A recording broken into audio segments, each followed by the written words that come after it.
All right, Canada. That's it. You've fucked up again. And no, I have absolutely no delusions about this stream maintaining any sort of monetization. And frankly, I don't care. This is absolutely disgusting. We'll read through this. I've read through the first little chunk. I've read enough to know where this is going. And yeah, this just kind of I was checking the National Post and this came across my screen and thought, you know what? This probably deserves a bit of a spotlight. Not that my channel is some groundbreaking sledgehammer of justice, but my god, if I can bring an eye or two to an issue like child rape, then I'm gonna do it because this is absolutely disgusting. And if anyone here is under any delusions that a male teacher committing the same offense against a female student of the same ages would get the same treatment, please just leave. You show an ability to completely and utterly ignore reality. And I don't think that even my oh so humbly considered significant abilities of of reasoning and explaining things to people who would otherwise have problems comprehending them, I don't think I'm quite up to the challenge of getting you back on track, as it were. So, by Sarah Sichelli, Post Media News, Ontario teacher pleads guilty to sexual interference of a student that began when he was 13. If you are expecting anything less than a running commentary with obscene amounts of vitriol and hate just seething from my voice, you've come to the wrong place. Elementary school teacher Christina Marie Albini befriended a former student when he was 13. By his 14th birthday, they were having sex. Albini, 43, pleaded guilty Monday to sexual interference.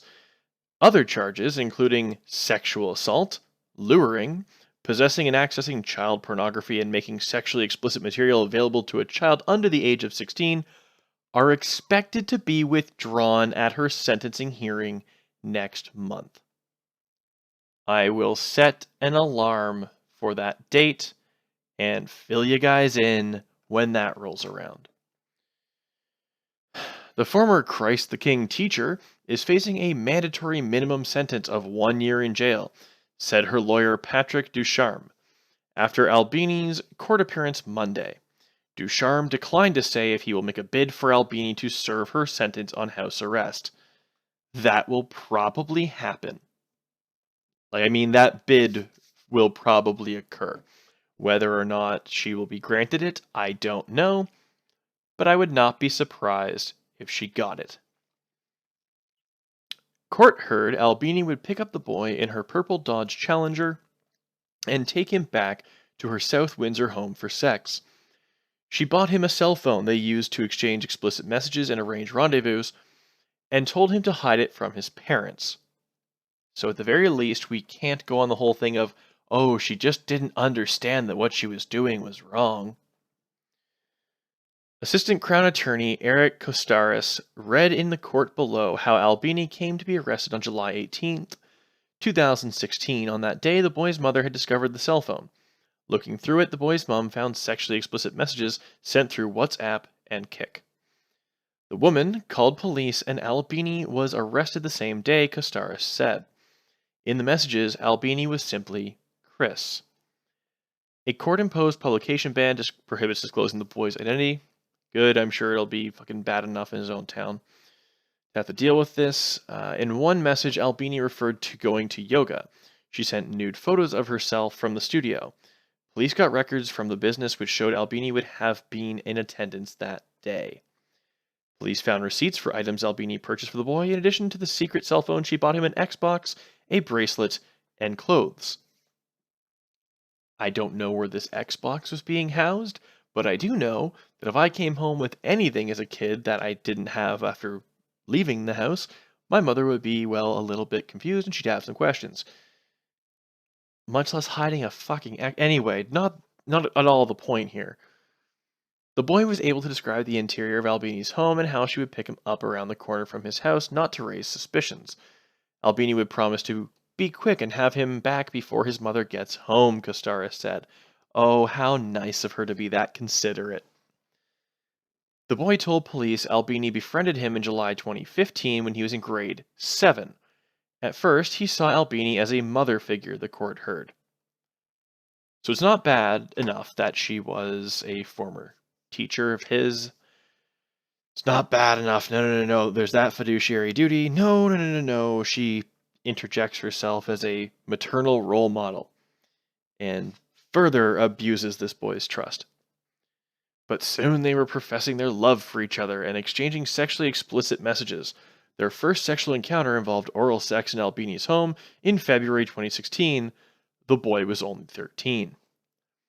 Ontario Court Justice Micheline Rollins, I may have butchered that, said she wants a background report on Albini. Albini has already provided the court with a medical report and a booklet of character reference letters. Oh, I'm sure she'd never rape a 13-year-old boy. She just couldn't have done this. Uh-huh. The last local teacher to be sentenced for having a sexual relationship with a student was former Brennan High School teacher Mark Baggio. Baggio? Don't care. He was sentenced in 2009 to 4 years in the federal penitentiary, 2 years for crimes against each of his victims. I have to see what that was. Baggio's victims were also 14, and he groomed them for sex from a younger age. Albini still had a valid teaching license until a few weeks ago. Her license was suspended April 19th for non-payment of fees. Not for very, very, very credible and, well, demonstrable gross misconduct, but because she just, didn't make the payments on it. After her arrest and suspension from the Windsor-Essex Catholic District School Board, a justice of the peace imposed bail conditions that effectively made it impossible for Albini to be a teacher. Good. That sounds like a reasonable first step. That sounds like a good place to jump off from, if I do say so myself. I could be wrong, but that seems sensible to me. Fucking hell. So, those conditions include not attending at schools or other place where you expect to find children under the age of 16. She also cannot be employed or do volunteer work where she is in the position of trust or authority towards children under the age of 16. I wonder why. And aloha snack bar boom. Castrated district school board indeed, Allie. Fucking hell. The College of Teachers, the licensing body for teachers in the province, will begin disciplinary proceedings against Albini now that she has pleaded guilty, a spokesman Brian Jameson told the Windsor Star Monday. The college made a note on its website about Albini's bail conditions, but suspended disciplinary proceedings pending a court decision. The guilty plea puts her back in the discipline stream, Jameson said. Jameson said it's unknown when a hearing might take place. These sexual matters are now given higher priority. Well, I would fucking hope so. That is the end of it. At no point in this article does it in any way say, let's just see. I'm going to use the old Control F for no, molest isn't in there. Let's find out. No, rape's not in there. Gross negligence? No, no, that's not there either. How about horrible human being? Also not included. Surprisingly not there.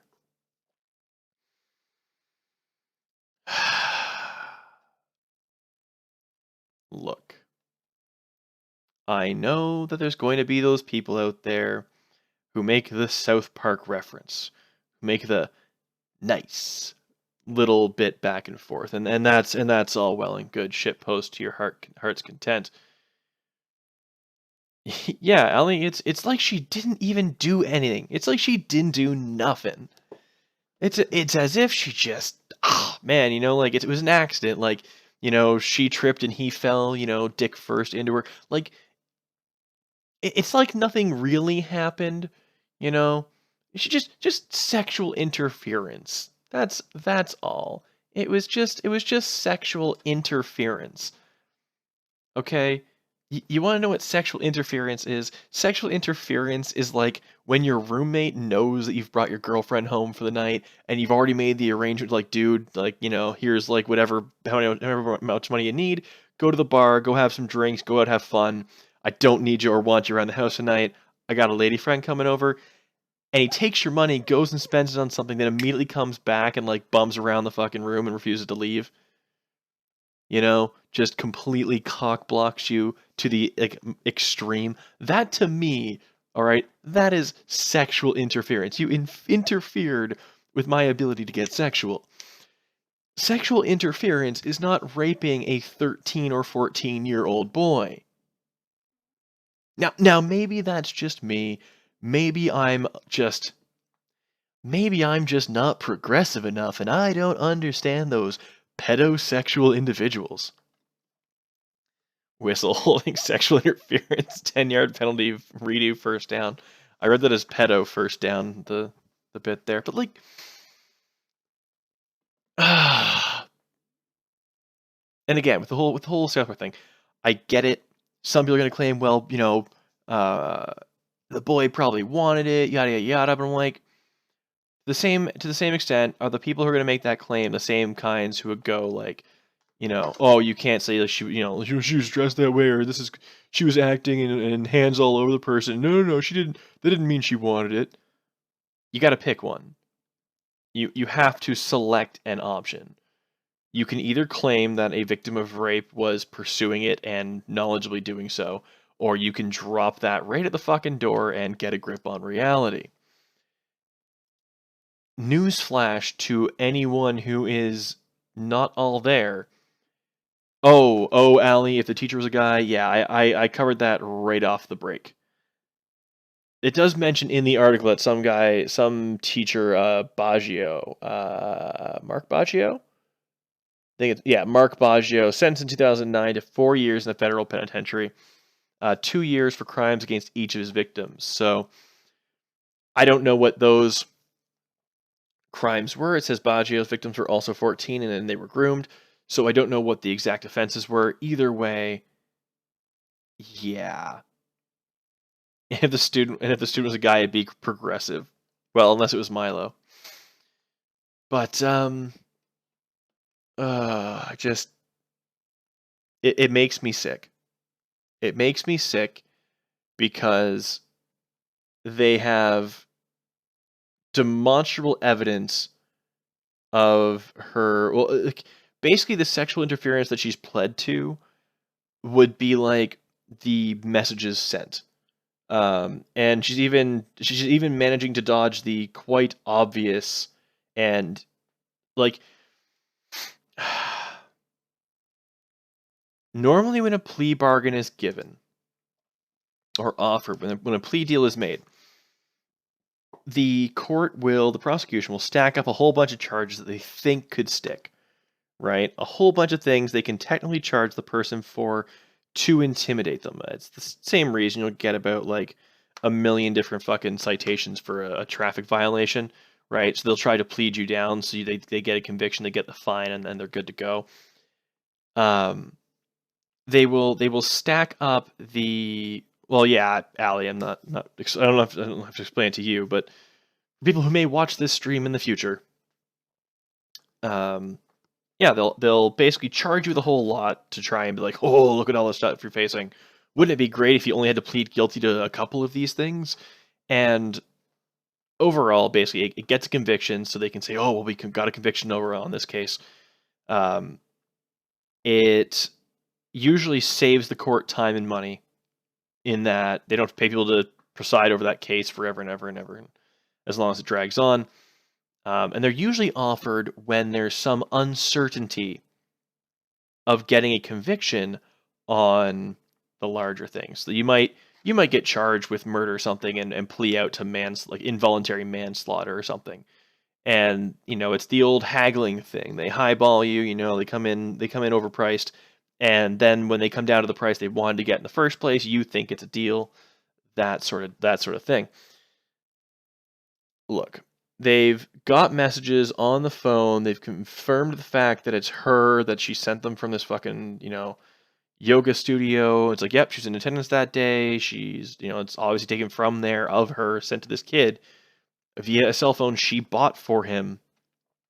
To me, that would qualify as making sexually explicit material available to the child under the age of 16.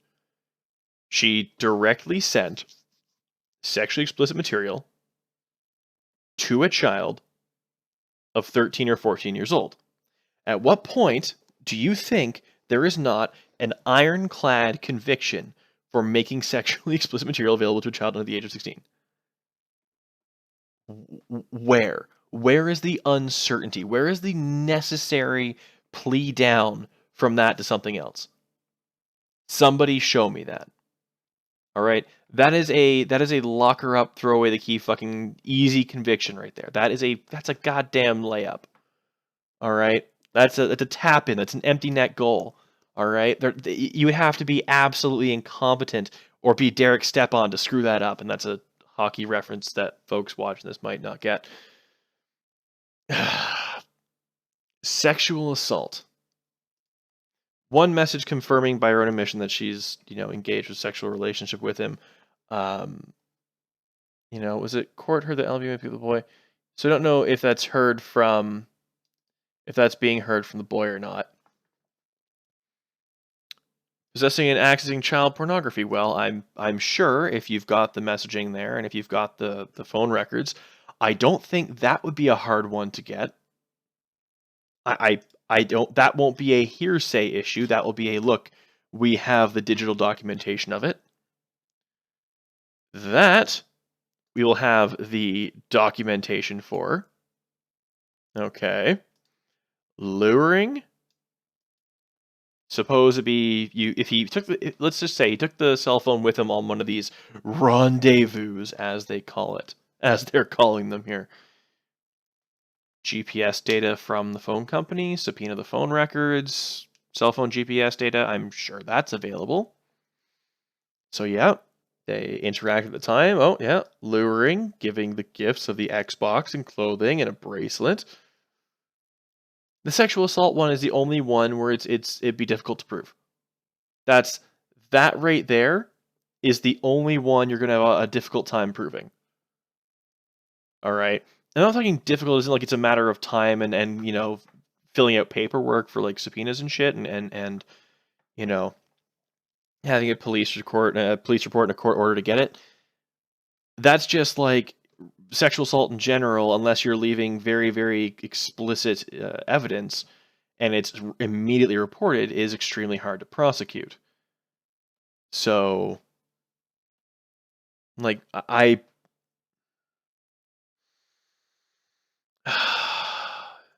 Texas teacher who had sex almost daily with her 13-year-old student gets 10 years in prison. Well, that's at least Texas is a little bit ahead of the curve here. On to the next. Let's see. Is this the Mark Baggio? Oh no, Ontario teacher Jacqueline. Oh, and I'm gonna get bumped here. Well, fuck you, National Post. It's kind of odd because I've only just read this one, but Jacqueline McLaren, a French teacher for grades 6 to 8 at school community near Belleville. Oh yeah, that was just near. Yeah. Oh yeah. Look at that, right in my backyard. Originally faced 42 charges after 6 who were students. Nature. What's she getting? What's the... Pleads guilty after having sexual encounters with students, exchanging nude photos. Okay. And whereabouts? Her lawyer said that after the hearing that the charges have been condensed because several of them applied to the same behavior, and the court cannot convict a person of 2 crimes for the same thing.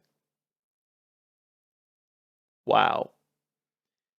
At the court hearing on Tuesday, McLaren pleaded guilty to 2 counts of sexual exploitation, 2 counts of luring, possession of child pornography and making explicit material available to people under the age of 18, people under 16. What's she up for? Peter Court said the plea was his client's way of expressing remorse. Oh, was it now?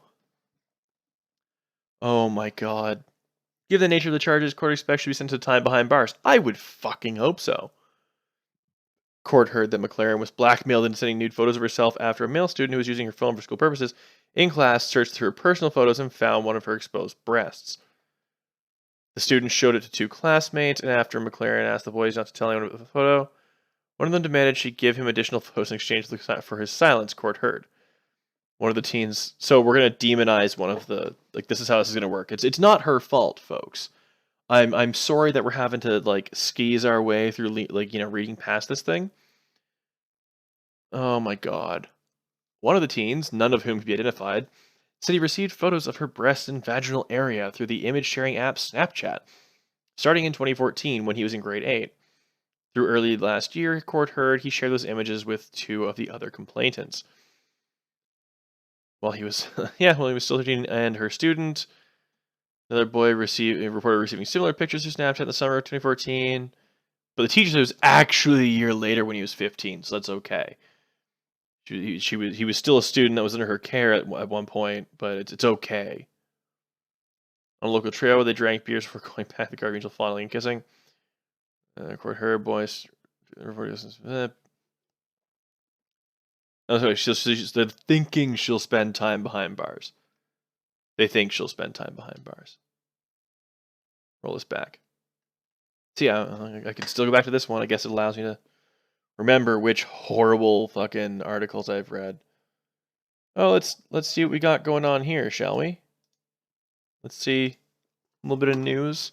Let's see what they have to say. Ooh.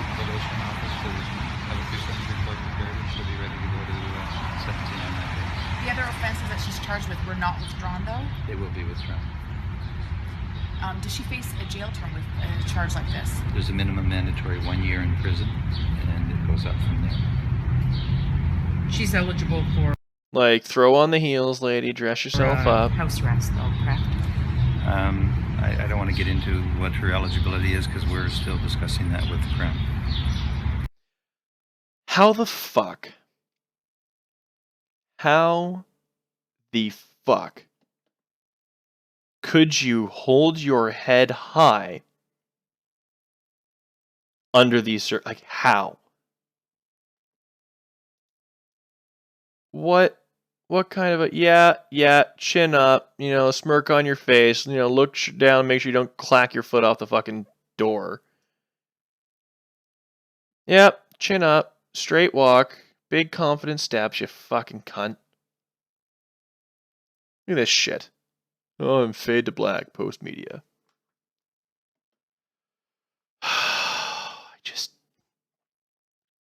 How? How the fuck? How is she just being allowed to walk free? Don't you know what? Don't escort her to her fucking car. Somebody shoot her. I retract that statement. Don't shoot her. It'd be a horrible thing, and I'd be inciting violence. However, were something to happen to her that horribly disfigured her for the rest of her life, I wouldn't shed a fucking tear.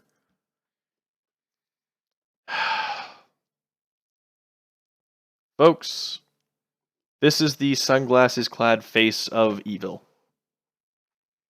This is the face of somebody who, fucking, pursed lips, a little twitch at the side of the mouth, like, shit, kind of a rough day. You fucking bitch.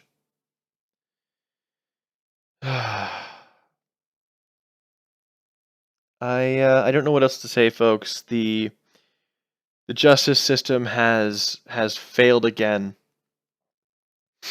Absolutely failed again.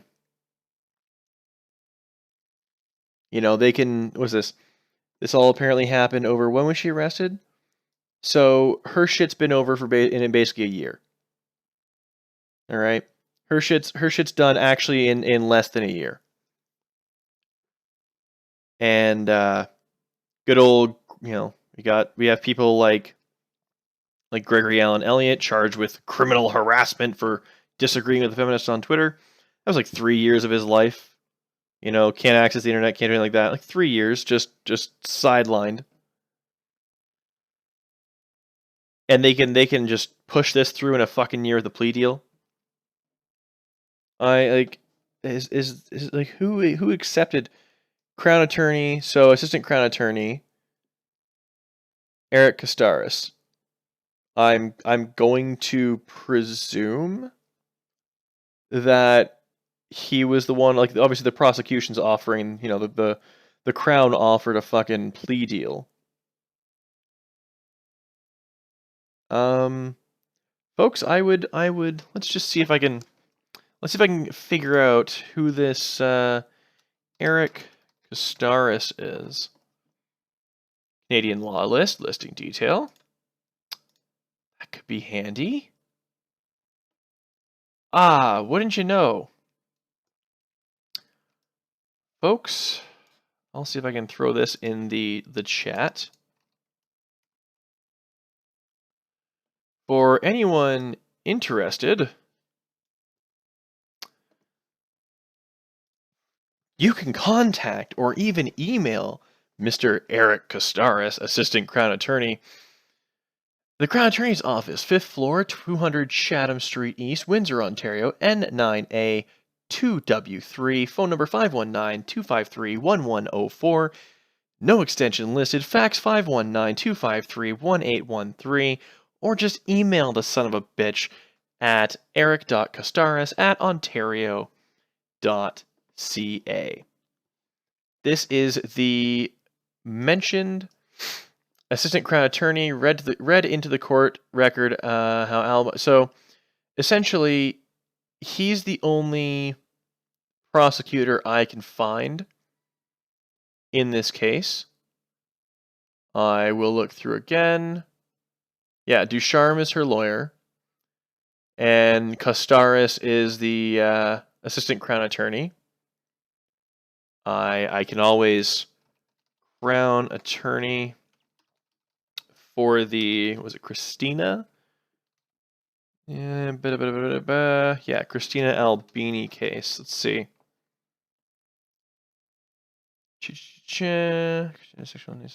Volume 2, cases for the courts.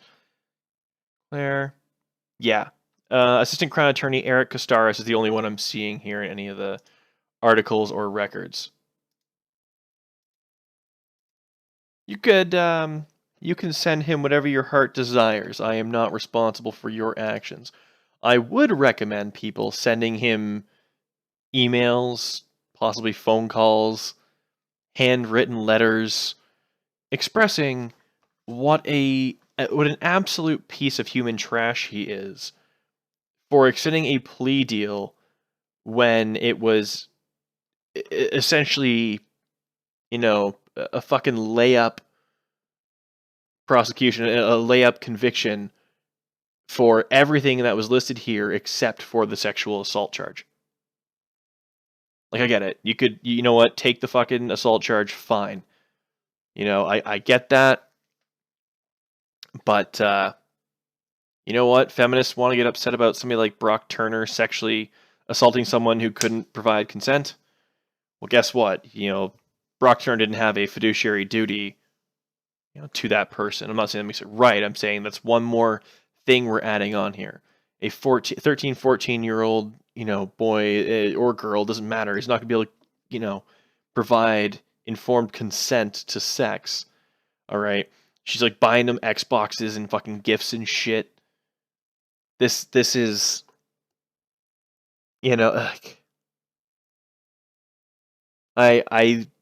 folks, I am going full Starbucks barista white girl right now. I literally cannot even. Like, on a scale from literally to even, I can't. This is just horrible. So I might send him an email. I might send a little. She could have done all that for you and not gotten a record, right? But that would be presuming that she's a rational-minded individual and not a fucking sick, sadistic child rapist. Like, I can't imagine the outrage, the explosion of vitriol, from all of these so-called progressive individuals if this had been a guy raping his 13 or 14-year-old student. Like, I can't. I can imagine the witch hunts and shit. Just for an accusation. I could imagine more anger for an accusation of sexual misconduct of any variety enacted by a man against a female student. All right, just the accusation itself. Than this. This is, the fucking headlines would read. They would be dripping red with fury. But I've pushed this now to a half an hour. I don't really want to take this any further. But let's see here.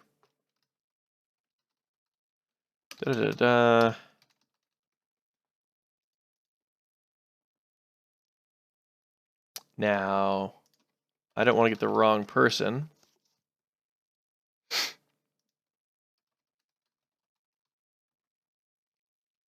All right. This should get us fairly close. How is this gonna frame? Oh, look how sad she looks. Oh, she's so upset, fucking bitch. There you go, folks. University of Windsor grad. Yeah. There you go. Teacher Kyla Cohn Wilson charged of sexual misconduct. That's not her. Board reserves, whatever. But welcome to Bitchface McGee, folks.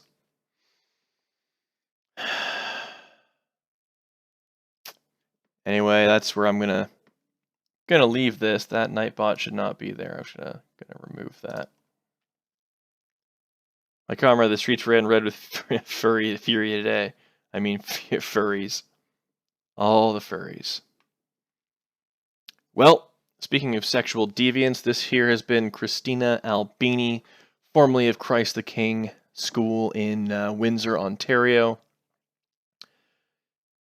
Fucking scumbag of the day. Although I don't know, I really don't know if it's worse the person who's conducted this shit or the person who's let them get away with it.